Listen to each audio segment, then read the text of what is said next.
All right, welcome back to the Boys In Bolos podcast. We're down here in the studio, our studio, my studio. That is the quickest you've ever started the podcast. I'm still not even prepared mentally or emotionally. You're right. It's because I just wanted to get this thing started because we got a lot to talk about. And by a lot, I mean not a lot because the Premier League's in tailspin over COVID. So we just finished up week 17 today with Chelsea tying Everton. Good job. And Liverpool beating Newcastle. Congrats. It's tough to tell how many more weeks we're going to have because what's today's date? Today's December 16th. December 16th. Between now and like January 3rd, there's like 5 games, 5 weeks that have to be played. I was talking with John Scheimer earlier. He texted me something. He was like, hey, all these teams are missing games, and it looks like we're going to go towards another COVID time away from football. And I don't think that that's a bad thing for 3 reasons. 1, I still think that players are going to be – I think the Christmas season is asinine the way it is. I think it's overloading players, and it doesn't help the Premier League then in the spring compete in Europe, in the Europa League, now in the Conference League, and in the Champions League, because they get so burnt out with injuries after this January period in February and March. There's always big-time injuries. Always happens. So 1, I think it'd be good for them to get a little time. 2, I don't care if the league stretches out into June or July. There is nothing happening in world football this summer. There are nothing worth watching because the World Cup should have been this summer, but it's going to be played in this December because it's in Qatar. My feeling towards the festive fixtures or whatever they call them is it's a fucking marketing scam. It's all about all about TV rights, baby. It's all about money. It's all a crock of shit. You can't keep track of what week it is. You can't keep track of the games. The players don't like it. The teams don't like it. Nobody likes it except for the people at the top of the Premier League who are raking in those fat stacks. I ran into Casey the other day, and he was like asking, how the pod is. And I was like, dude, it's good, but it's tough right now. It's even tough for us to record and edit every 3 days. If we can't even record and edit, there's no way players can play 90 minutes and recover in 72 hours. Zero chance. Nope. Zero chance. Their muscles are constantly being fatigued. It's the long con, and this is where the injuries come in February and March. Arsenal has historically had huge problems in February with injuries. This is going to happen. And this is plays in partly to my bet that I'm currently losing, to circle back to John Scheimer, because Arsenal is playing well. They look great. I think Martinelli, ever since he scored against Chelsea a couple years ago, he ran half the field and made Kepa look bad, I guess. I've been really impressed. And he and Smith Rowe are looking good. Where do you think my bet stands right now? Right now, I think I'm losing it. You're going to lose it. But I still don't think Arsenal are going to finish in the top 5, maybe 6th or 7th. If they finish 8th or higher, I lose $100 hairs to John Scheimer. The problem now is though the teams are going to start racking up games in hand. Spurs are going to have 3 games in hand now. You're going to have 3 games in hand. I don't know where you're going to play them. If you go deep in Europa Conference League, which you're just not going to have time. We just don't know if we're even going to play that game because they haven't determined whether Spurs and I don't know, like Rennes or whoever the hell they're playing are going to have to play that game to go play the playoff draw against some other European farmer team. That the English Premier League should lead the way, much like the way the NBA did. As soon as COVID, there was an inkling of COVID, I remember it was between I believe it was the Denver's Nuggets game at halftime. They just wouldn't let the players go back on, and the league was literally suspended indefinitely, the entire league. I think the EPL should do the same thing. They should say no games this weekend. So you've done week 17. We finished it up today. So we're going to suspend 18 through week 22, and we're just going to start to figure out how we push them back, and we start to push everything back. And we realize that there's nothing going on this summer, so it's okay if UEFA, and then this will influence UEFA. Whatever English Premier League does, it will influence UEFA because they're in so many big games, and they're one of the top 3 or 4 UEFA. There's 2 ways they could leagues. do it. They could take all the games that were supposed to be played and then just add them on to the end of the season, and keep the existing schedule starting January 1st or January 3rd or whatever it is. Or they could just push everything, move everything, shift everything 3 weeks. But that messes up kind of the if there's international breaks or whatever. So I think what you would still go around the international breaks. You could still do that, yeah. So either way, I would like to see them do that. I just want them to just suspend the season until January, first week of January. Get everybody quarantined and back to health and all that crap. But the other thing I read on Twitter or on Instagram was that approximately 25% of Premier League players or English players or players in English leagues, professional leagues, 25% of those players said they wouldn't get vaccinated. 25% are not going to get vaccinated. It's a lot. It's a lot. So I guess with COVID, it just feels nice to have something in control. So you have this in your control. Better to cancel 4 or 5 weeks in the attempt of locking down and stopping any spread, and then putting back probably more strict COVID protocols and starting again, than going kind of willy-nilly and being like, all right, in this week we should have 10 games, we're only going to play 7. Next week we're only going to play 5. The next week we're only going to play 3. It's actually going to throw the league off tremendously if some teams are going to have 4 or 5 games in hand. Oh, it's going to be impossible to schedule. Because then some teams will finish their season while other teams may still have to make them up if they can't make them up before the end day. And everyone in the Prem is historically always, the last week 38 is always played at the same time. It's like 10 a.m. here or whatever it is. It's always at the same time on a Sunday, and then that finishes out the league. So you can't have a team with 5 games in hand that somehow has to make it up between now and May, especially if they're going to have to play a team like a Man City or a Chelsea or any of these teams that are going to be still in the FA Cup, still fighting in the league, still in Europe, and who have a lot of international players. It's just going to get really ugly quick. I think unless, honestly, UEFA should just say, hey, let's suspend all the leagues for 1 month. Let's take some time. We have Christmas, whatever, and we'll come back mid-January, and then we'll continue on. And it's okay if we go into the summer. Once again, we'll push back the Champions League final. It doesn't need to be at the end of May or the beginning of June. We're going to make that July whatever and just push everything back. What do you think? Agree. I hope they do it because with COVID, it's always like when COVID first happened, I think the feeling that most people had, whether you're soccer or not, just like human beings, you just felt like you had no control. You were constantly being reactive. And this gives a chance for them to be active, which I think would be great. They're still behind the 8 ball, I feel like.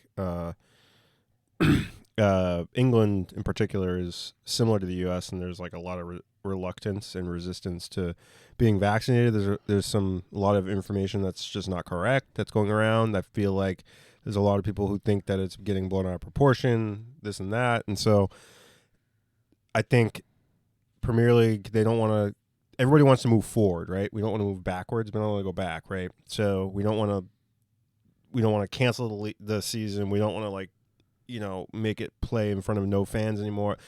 But you have to recognize that it's a public health crisis. It's a public health issue, right?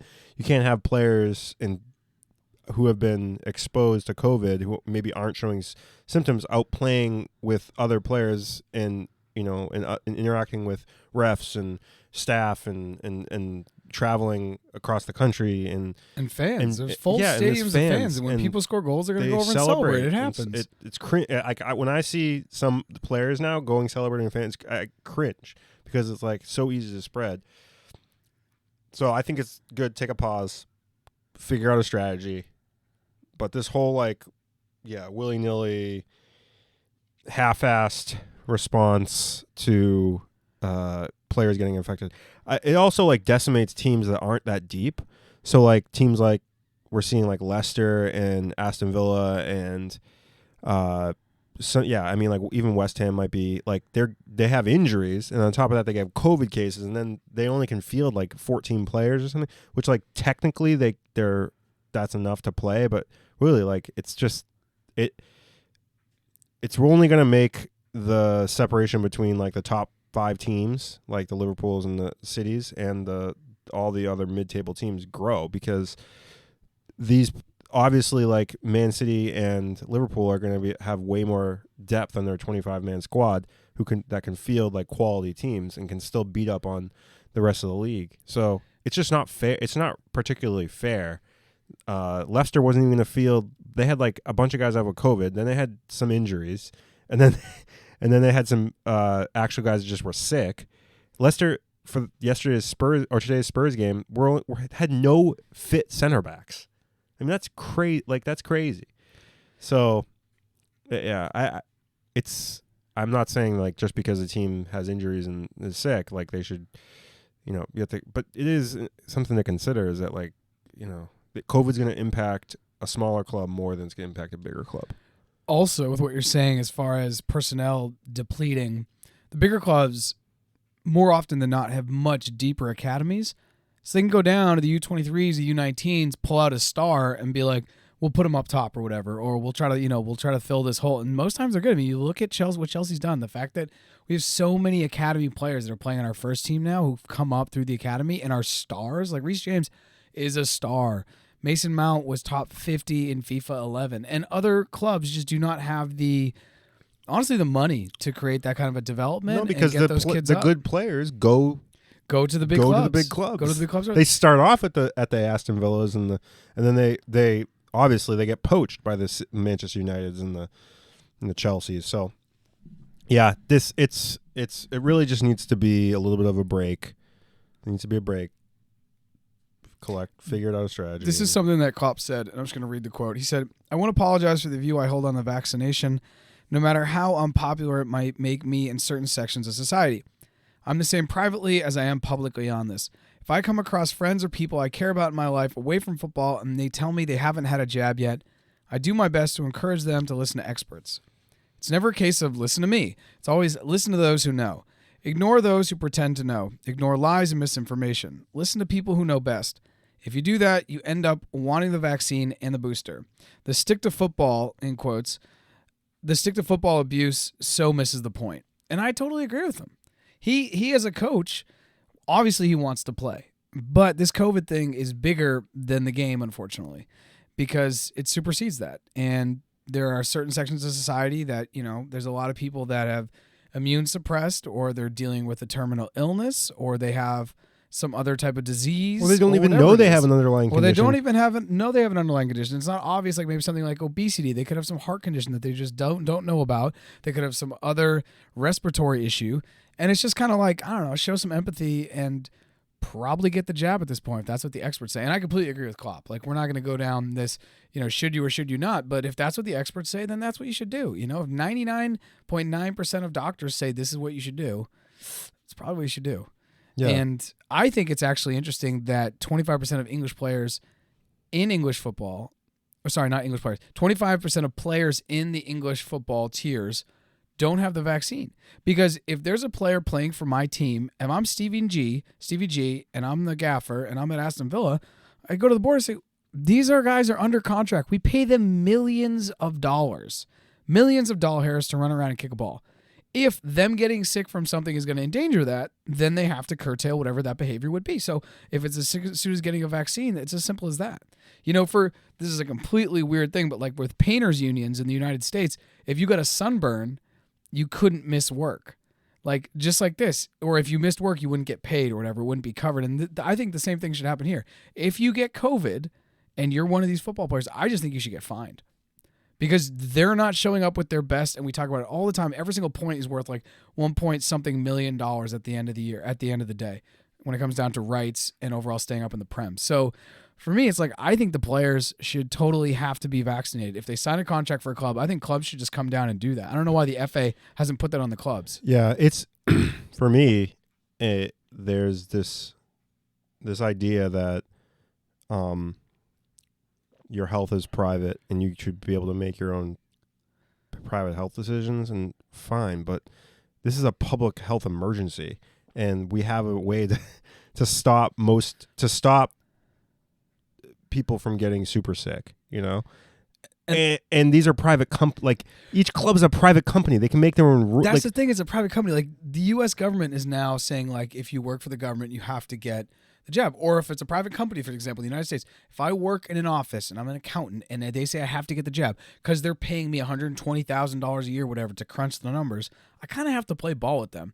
So I don't understand. But here's the other thing too. If I'm the accountant and I don't show up to work it doesn't lessen the whole overall company's chances of performing well. Right. If all of a sudden you name a player on if Patrick Bamford can't show up, it's a problem. If Rafinha can't show up, it's already a problem for Leeds. These teams that are right on, like Leeds is going to be flirting with relegation. So if Rafinha and Bamford can't show up, that is an issue. And if it's because they decided to not get the COVID vaccine and they got sick, I just feel like I'm just surprised that the clubs have not said, yes, your health is private, but when you don't show up to work, that affects everyone. Yeah. So your private decision is affecting the public. Right. It's affecting the communal, aspiration of what the club's trying to do, which is right now stay up in the Premier League. And there's definitely a difference between not getting vaccinated and getting super sick when you get COVID because and getting vaccinated and still getting COVID because the symptoms, this is scientifically proven, are going to be considerably less, if not no symptoms at all, like you're asymptomatic.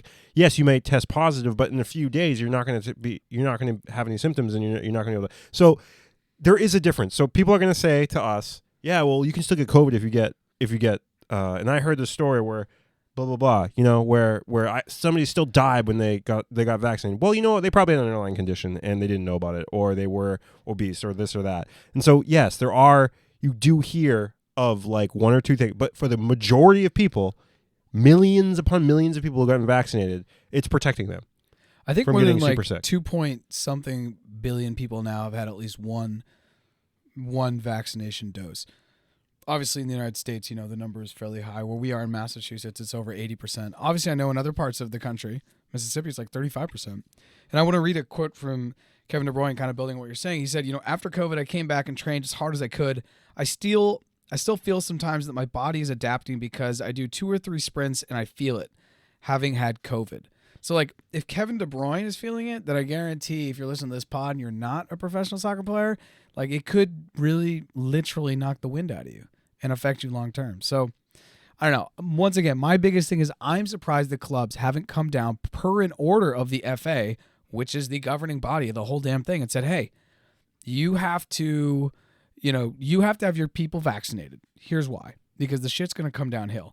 If you have to forfeit a game because a player got COVID that wasn't vaccinated, we're going to put this fine down on you. And it's going to be a % of your annual revenue. So that way it's not just like, $100,000 wouldn't bother Man City, but it could really disrupt Sheffield Wednesday.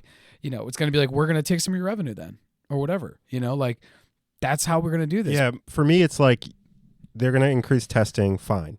They're going to do mandatory tests every day.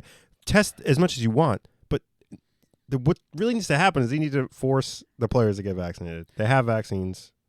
Just do it. I'm just like I said, I'm just enough surprised. of this. Enough. But anyways, moving on. This week, not too much has happened. I will say that Chelsea's really starting to struggle. Well, we struggled all year scoring goals, and we just barely get by with that, PK we got over the weekend with Jorginho getting, his wonder PK. Today we scored a good goal, but we had 80% possession against Everton. Everton was so depleted. This is the most depleted Everton side all year long. We get them at home. We've got to at least get 3 points. And so I think it's going to be a 3-horse race because I think Chelsea will always be around. But the real race is going to be between Liverpool and City because those teams can score goals. Man City just beat a team 7-0. Leeds. That was bad. It was also a big indication for me, like as I've been saying throughout this, I think Leeds is going to be in the relegation battle most of the season. They are just not doing well. And Bielsa's come out and said, like, nothing is clicking. It's really hard. No matter what we try, it's like being in quicksand. No matter what move they make, they seem to continue to go down. They're 3 points away right now. I should say they're 5 points out of relegation right now, but Burnley has a couple games in hand. Watford has a game in hand. So it's going to be tough. My question for you is, do they ever fire Bielsa? Because I feel like he's kind of a god. What do you think there?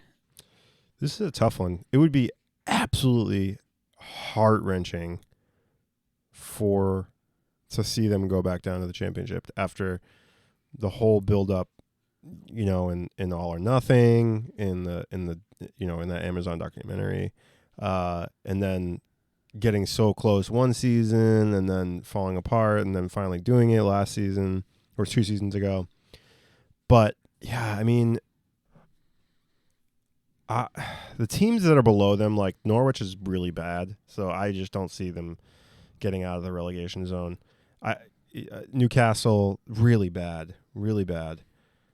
Today they scored first, but then they just fell apart because it was a worldie. I mean, yeah. every once in a while, John J. Shelby's going to pull one out, but yeah, and what is it? Watford and Southampton down there, and Watford, Burnley. I mean, Southampton's right there too. I just feel like Burnley. This is Burnley's year to get relegated. I just don't see much happening with them. They have no attack. Their defense is not like last season where the defense was pretty stout, but they would just like park the bus. So they were getting a lot of ties and stuff. This year they're just getting beat. So no, I think Leeds will be down there, but I think they're going to finish like 15th or 16th. It's going to be tough. They're going to have to pull some players in, and I don't know if that means they're going to have to sign a player during January, player or two during January, especially an attacking player because Bamford because he hasn't been starting. He came in off the bench and scored a goal like in the 95th minute, but a couple games ago. But yeah, they need an attacking player, and they potentially need a defender. I don't know what's out there, and I don't know what they can do money wise, but they I think they'll stay up, but they're going to have to make some serious improvements to stay relevant, mid-table relevant too. Since CBG's come, Aston Villa have just found consistency where they should, beating teams I think they should. They still lose to the bigger teams, which is fine. But it's been an exceedingly impressive thing to see him come in and just kind of, whatever he's done there, he's changed something because all of a sudden they're winning. And winning is not like, it doesn't just happen, especially not in the English Premier League. They've won multiple consecutive games. It's fairly impressive. Right now, who's the coach of the season for you? And I asked that. There was a setup with Stevie G. Like, I don't know. I just don't think Pep wins it anymore because he's got $1 billion on the field. Tuchel won it last year, whatever. But is there anyone... we're only 16 games in, but 17 games in, which is almost halfway. But I think it really depends on how Tottenham finish. I think Conte could be. I mean, what he can do to teams is impressive. Just what he's done to make Tottenham, who were those few games where they just got like beat up 3-0 and 3-1 or whatever it was. Those few games where they lost bad. You got the Crystal Palace 3-0 and the Arsenal 3-0, and then you lost 3-0 in the Conference League, and lost to Chelsea too. And then you lost to Chelsea. And so, if he can take a defense and make like some mediocre to average to better than average players look a lot better. He's gonna make. I think honestly, this is what I honestly think. Dyer's gonna get a call up to the national team. Eric fucking Dyer is gonna get because he's been playing well. He's good. He's very good in the 3-back. Now the problem is that England don't traditionally play a 3-back. But they have with Maguire. They have recently. They have recently, but they don't traditionally. So I don't know how he would fit into. Like he's gotten called up. He's been called up before, obviously, and then he fell out of favor. Because obviously he's always been in that like weird transition between defensive midfield back to center back. But like as a center back and a center back 3, as we saw with like Rudiger, Dyer looks pretty good. Like, and Romero is only going to make Dyer look better, And even in the past few games where Romero hasn't been playing because he's been injured, Dyer's looked fine. He looked super solid. He's always going to be a little bit of a liability on set pieces, but in a 3-back, I think he works a lot better than in a 4-back. And so I think if Conte can get Kane to start scoring, if that can start happening more consistently, and they don't give up a lot of goals, I think Spurs will be fine. Like they could be challenging for top 4, and if they get top 4, Conte might be coach of the season. If they get top 4, Conte is coach of the season. Yeah, because I don't think there's a way that Liverpool, City, and Chelsea aren't in the top 4, so they'd be the 4th, which would be very impressive. Yeah, finishing over United, finishing over this West Ham, finishing over Arsenal, finishing over Leicester. Changing the subject just a little bit. I still think West Ham, honestly, are one injury now away from being mid-table, and they lose Declan Rice or they lose Souček, which that could happen any day. But they haven't had Cresswell, and Antonio's been off. He's been really off. I might sell him on my fantasy because he's been sucking it up. So poor. They look bad. They don't look good. They don't when they're not because they're not going to give up a lot of goals. They're never going to give up. They're solid, right? In the midfield, they got a good defensive midfield pair, or midfield pair as they call it. But essentially, Declan Rice is basically a center back. They got Declan Rice. They got Souček. They got Soufal. They got pieces there that are good, but they're literally one injury away. Without Cresswell and without Antonio scoring, they're super mediocre. They're beatable. So I don't think West Ham's going to stick around. I don't think Arsenal has enough to stick around because there's still that game. Did they win 2-0? 2-1 over West Ham. 2-1 over West Ham. And West Ham had a red card towards the end. And it wasn't even towards the end. It was like the 60th minute. That's towards the end. It was the last third of the game. But it was at that point 1-0, and West Ham had a bunch of chances and didn't capitalize on them. I still think West Ham's going to finish higher than Arsenal. And Arsenal, all they do, they are literally a Ramsdale injury away from being 10th. Because Ramsdale pulls shit out of his ass. Ramsdale and De Gea have been on fire. They've been trading highlights of top 10, just pick'ems over the bar. It's been unreal. Some of the stuff De Gea did the other day was just unreal. They shouldn't have won that game. I'm going to change subjects, though. Let's talk about Champions League. UEFA messed that up because it was a crazy thing. And when I first saw it, I was like, yo, this is going to be so sick. I got PSG versus Man U. I get to see Ronaldo, Messi again. Then they did it again. And this is the lineup. Which matchup are you most excited for out of the round of 16? Want me to read them? Sure, I'll read them out. Read them out. So you have FC Salzburg versus Bayern. You got Benfica versus Ajax. Atletico Madrid versus United. Inter Milan versus Liverpool.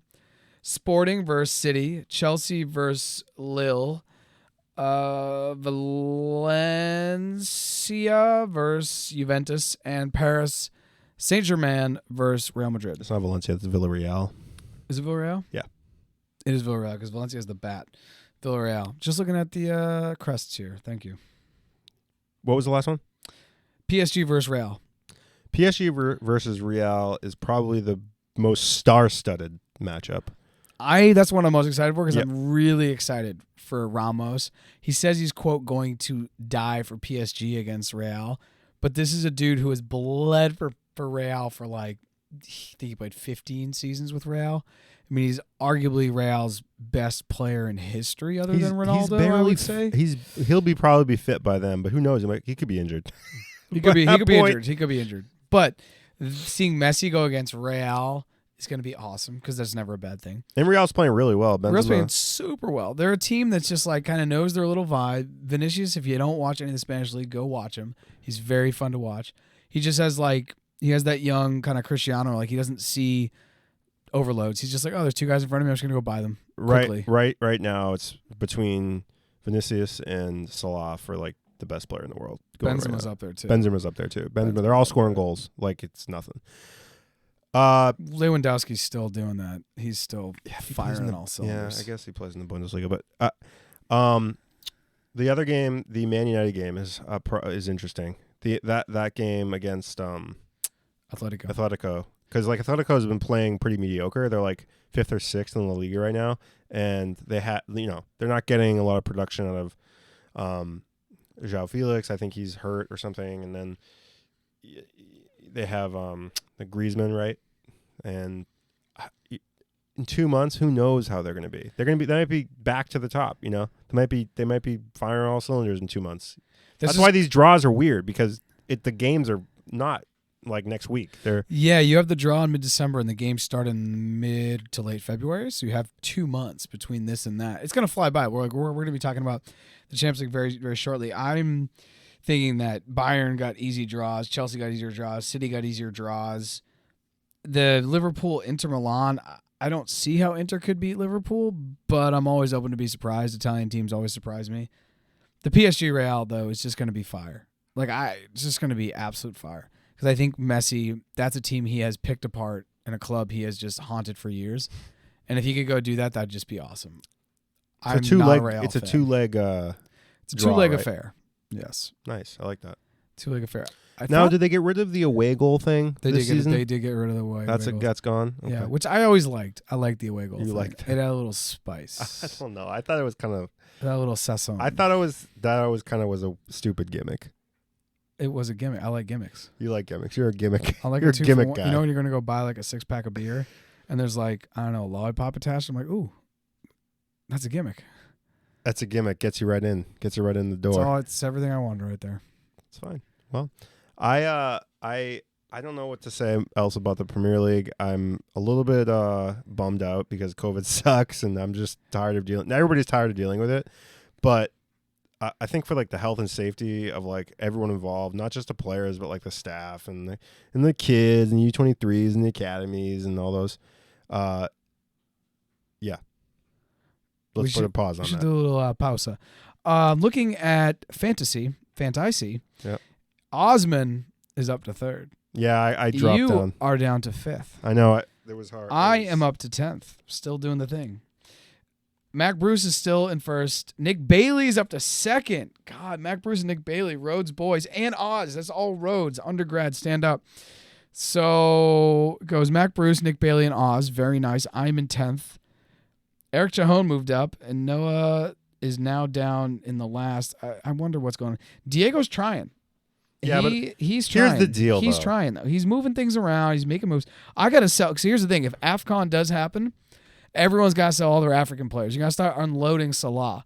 He's going to go down. Like, he's like 55% chosen right now. He's going to go down to like 10% because he could be gone for a while. Well, I have to say that there's only like 2 points that separate, or 4 points that separate 3rd and 6th. It's a tight race for that top 4. Tight race. And even like, I mean, I'm only 30 points off of 1st. That's not a lot. I play my triple captain. Did you? No, if I do. I mean, I've got 922 and Max in the 1st with 1,007. It's less than 100 points. I'm waiting for one of those weeks where you get 2 games, and then I'm going to play Salah triple captain. That's nice. I'm waiting for one of those weeks and a bench boost. We just and had get a multiple bench boost. weeks like that. No, but I'm glad I didn't do it because of COVID. Like, who knows what team's playing when. I'm leaving my bench boosts for March, April. Yeah, and plus there's games that happen. I have Spurs players that have game in hands, so those Spurs have so many games in hand. If they were to win all the points, if you assume that, they would be in 4th right now. Correct. At 1 game behind Chelsea. Fun fact for everyone. Correct. Yes, it is. They're having a really, really dumpster fire season, although they could be in 4th. Just shows you the Premier League. You just described Spurs in a nutshell. It's true. It's true. That's how I feel. That's how I feel too. It's like one day you're on cloud 9, for top of the league. Literally 12 hours later, you're drinking yourself into oblivion. To what? Into oblivion. Yeah. It's 11:30 a.m. and your wife's like, "What are you doing?" And you're in the bathroom just drinking and sobbing. And your kids are trying to get in the door and you're crying. Just looking at Twitter. Spurs tears. Spurs tears. You can't even see the screen because it's just all teary. Well, that's all we got. That's all we got. You know, I think like every other pod now, I remind people that they can get it their Bolo pendants to me. DM us if you want a Bolo pendant. We hook that up. Also, for the holidays, people. Also, we have Boys and Bolos die cut stickers, which are super nice. Might have seen them on Instagram. If you're on the Gram Schools.